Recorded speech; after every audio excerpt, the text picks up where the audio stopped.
नमस्कार, R7 भारत देख रहे हैं आप और मैं हूं आपके साथ जावेद अली। R7 भारत पर ऑपरेशन बेनकाब लगातार जारी है और ऑपरेशन बेनकाब के जरिए लगातार हम ग्राम पंचायतों का दर्शकों रुख कर रहे हैं। इस समय हमारी मौजूदगी दहेगवा विकासखंड क्षेत्र के वासपुर ग्राम पंचायत में है। वासपुर ग्राम पंचायत वो पंचायत है और ये शख्सियत जो हमारे बीच में आप देख रहे हैं, ये वो शख्सियत है जिन्होंने अपना नाम ही रोशन नहीं किया, बल्कि जनता की जुबान पर, आसपास के जो प्रधानों से हमने आपको रूबरू कराया, उनकी जुबान पर कहीं ना कहीं इनका नाम रहता है। और सिर्फ मिजाज को लेकर इनका जो संवेदनशीलता है, इनका जो अनुभव है, या यूँ कहें कि ज़मीन स्तर से जुड़े हुए ये शख्सियत हैं, एजुकेटेड फैमिली से बिलोंग करते हैं, लेकिन इन्होंने अपने गांव में वो बेहतर विकास कराए हैं जो शायद पहले के प्रधान नहीं करा पाए। आपको बता दें, शिक्षा से लेकर यानी कि स्कूलों से लेकर पंचायत भवन तक, शिशी रोड इंटरलॉक हो, या फिर आपको बता दें वो सारे बुजुर्ग तबके के लोग, गरीब तबके के लोग जिन्हें आवास की ज़रूरत होती है, पेंशन की ज़रूरत होती है, वो लगातार ज़रूरतमंदों के काम निकाले गए। इस पंचवर्षी में 4 साल का समय हो चुका है, 1 साल का दर्शकों अभी समय बाकी है। इन 4 सालों में मौजूदा प्रधान जी ने और कौन कौन से कार्य कराए हैं, खुद इन्हीं की जुबानी आपको सुनवाते हैं।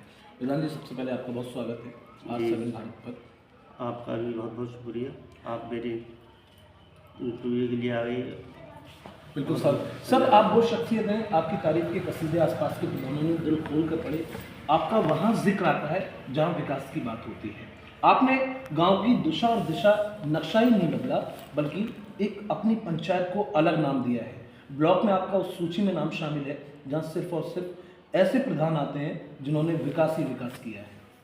जी, गरीबों के साथ खड़ा हूँ बिल्कुल, और हर ज़रूरतमंद को ज़रूरत से ज़्यादा ही अपने उससे करता हूँ कि हाँ इसका काम हो जाए, बिल्कुल अच्छी दिशा में जाए। बुजुर्गों का, महिलाओं का, बिल्कुल, बच्चों का, सबका सम्मान करता हूँ। अभी 26 जनवरी पे मैंने 200-250 लोगों को शॉल उड़ा के एक मिठाई का डब्बा सम्मानित किया है।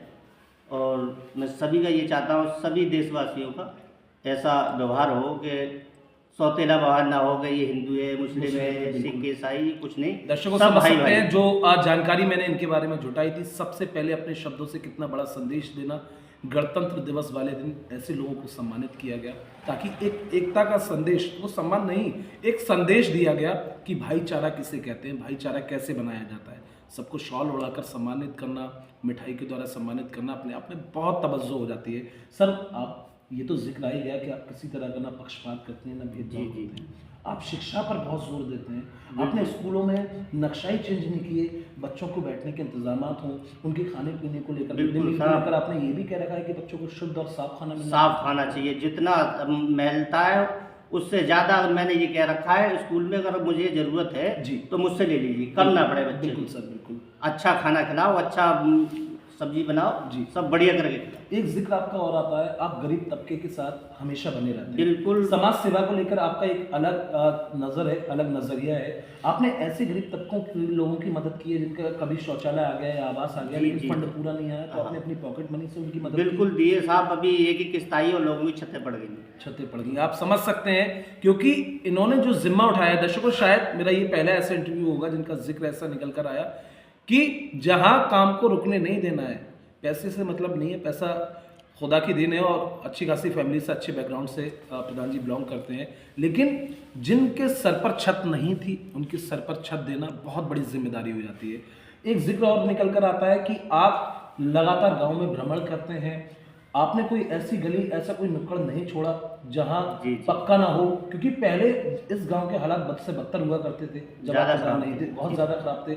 लोगों को आने जाने में दिक्कतों का सामना करना पड़ता रास्ते बहुत खराब थे, पानी भर के खड़ा हो जाता। ये भी यहाँ सारा वहाँ तक आप चले जाए स्कूल तो सब एक कच्चा रास्ता था, कोई ना ट्रैक्टर ना डल्लप गाड़ी निकलने को तैयार। सरकार का एक नारा है स्वच्छ भारत मिशन को लेकर, कहीं ना कहीं वो नारा आपके गांव में कारगर साबित हो रहा है, क्योंकि हमें कहीं किसी तरह की कोई गंदगी ना मिलना, चारों साफ सफाई अपने पास से भी मैं खर्च कर देता हूँ, टीम लगा के अपने पास से साफ सफाई समझ सकते हैं, ताकि गांव में किसी तरह की कोई गंदगी ना हो। क्योंकि दर्शकों, अगर गंदगी होगी तो तमाम तरह की बीमारियां फैलेंगी, लेकिन उस गंदगी की रोकथाम के लिए यानी कि स्वच्छ भारत मिशन के उस नारे को कारगर साबित करने के लिए खुद मौजूदा प्रधान जी टीम लगाते हैं ताकि गंदगी का अंबार कहीं ना दिखे।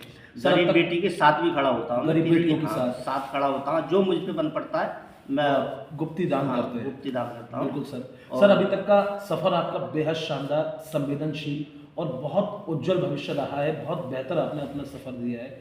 जनता बेहद खुश है, अगली पंचवर्षीय के लिए आपका इंतजार कर रही है और जनता को ये यकीन है कि आप जिस तरह से बिल्कुल खड़े साहब, उतरे हैं, अभी हमेशा खड़े उतरेंगे। अगर अभी चुनाव हो जाए तो जनता बिल्कुल भारी मेरे मतों से साथ आपकी खड़ी है। जीत बिल्कुल मेरे तय साथ है, खड़ी है। इसमें कोई दौराय नहीं है दर्शकों, क्योंकि जनता ने मन बना लिया है।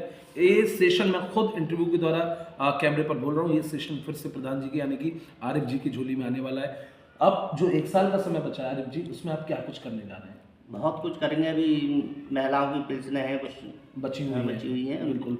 बुजुर्गों की पेंशनें हैं, कुछ कार्य ऐसे हैं भी गलियाँ रह गई वो भी करवाएंगे। कुल मिलाकर ज्यादा तो 85% मुझे लगता है, 90% काम हो ही चुका है। बस। हो चुका है, कुछ काम बचा हुआ है कुछ बचा है वो और बकाया जो नया सपना है वो नए तो सेशन फिर में पूरा करना ही है पूरा इंशाल्लाह। करना ही करना है। बिल्कुल बिल्कुल।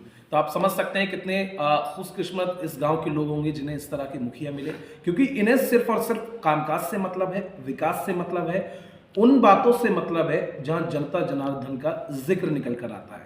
अगला ऑपरेशन बेनकाब लेकर बहुत जल्द आपके बीच हाजिर होंगे। कैमरामैन शिवम के साथ मैं जावेद अली, आज 7 भारत।